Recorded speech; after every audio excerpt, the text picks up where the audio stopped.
myself, Doreen Velin, and this is at the other EDC. This is the Landmark EDC now we're at on Dixon Avenue by the Landmark buildings. I just love these EDCs, they're great. So this one here is a very, very good use of warm and cool. So this is warm here, and these colors here are cool.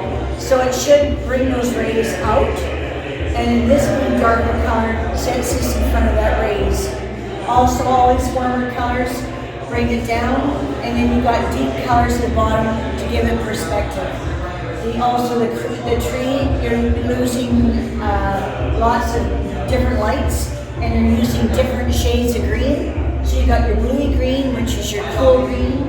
You got your limey green, which is your a nice warm green. So you have every individual color in between that. So that gives the tree depth and roundness. It takes away that flat look. So it's really important when you're doing a tree to make sure it's like this, it's round.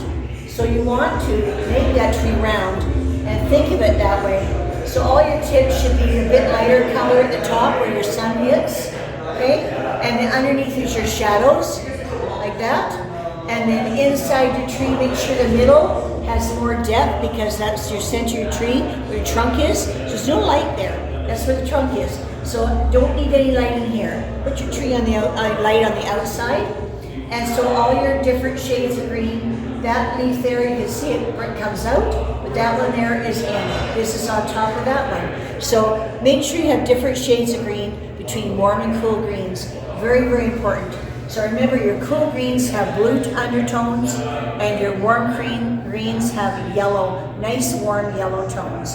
Okay? So that's a good example of that. Okay, come with me now, I'll show you some different ones. We're going on this deep dive of color today. Follow me.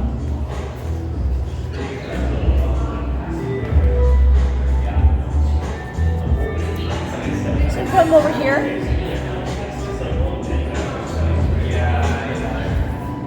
This is a art by Jennifer Gel, and she does really unique type of art. And you can see the warm grass there is nice and warm, and her sea is set back, so that right away that nice knoll there of green grass is right in front of their water. So that's the secret. Get those warm colors up front. Also, the bottom of your painting should be darker and deeper and richer and more detailed.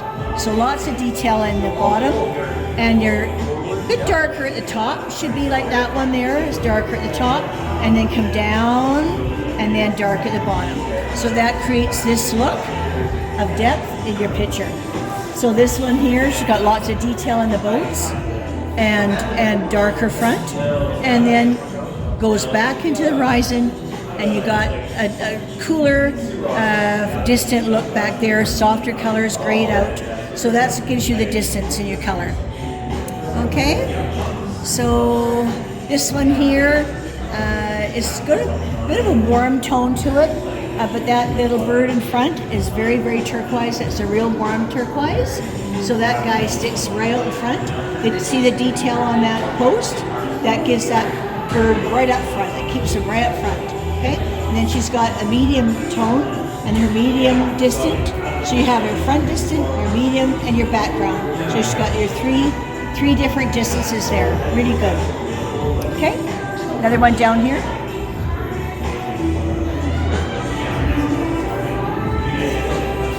Well, these are oil paintings by myself. This is from Doreen. And again, this is a softer feel. Now, oil gives you a softer feel, a bit of a glow, more transparency.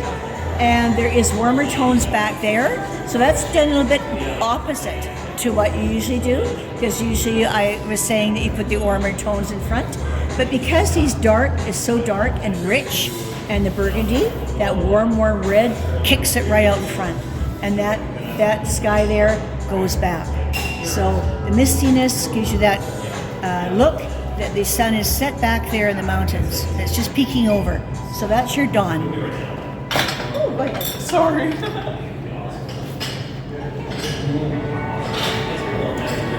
This one here is very interesting. This is what I call this escape, because there's so many different variations in here. It's a bit of an abstract, So it's an abstract, but it's got tones of realism. So it's not really an abstract because you actually can see what it is, but it's abstracting. So you got both in one picture because you can do an abstract, or you can do realism, or you can do abstract realism, and that's what this is. So it's got both. It's more of a monochromatic, which means it used one color. That is, I think that's indigo or Payne's Gray, I think it is. And the whole thing is done in Payne's Gray, but variations of white with it. So that just makes all your shades of color. And then there's of course the green.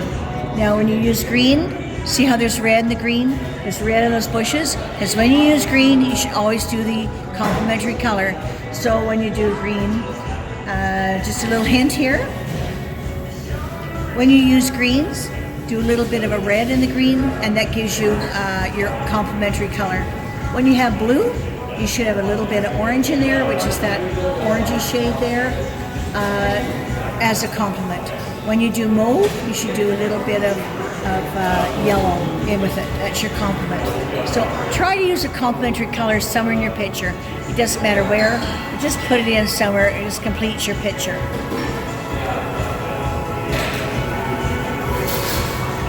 This little picture here is a sunset. She's got a bit of a shadow on it and a bit of reflection on the water. And just a nice simple little picture that reflects the water. And this is by Jennifer. And so these are at the Bean Scene at Landmark.